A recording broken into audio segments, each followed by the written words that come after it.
নবী সাল্লাল্লাহু আলাইহি ওয়াসাল্লাম একদিন ঘুম থেকে উঠলেন ভয়ে পেয়ে, আতঙ্কিত। নবীজি ভয়ে পেয়ে আতঙ্কিত হয়ে ঘুম থেকে উঠে বলছেন, লা ইলাহা ইল্লাল্লাহ, লা ইলাহা ইল্লাল্লাহ।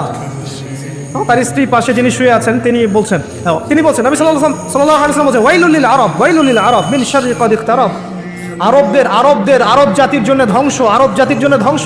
কি ভয়ঙ্কর ফিতনা ধেয়ে আসছে ওদের দিকে, কি ভয়ঙ্কর ফিতনা ধেয়ে আসছে।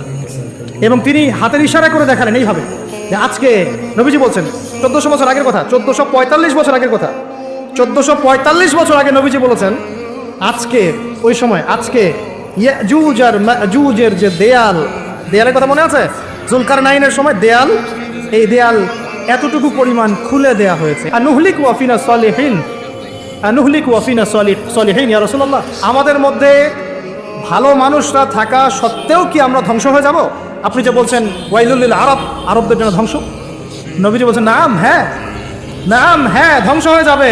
ইদা কাসুরাতিল খাবাস, যখন নগ্নতা, বেহায়াপনা, অশ্লীলতা সমাজে রন্ধ্রে রন্ধ্রে ছড়িয়ে পড়বে, তখন আলেম জালেম সব ধ্বংস হবে।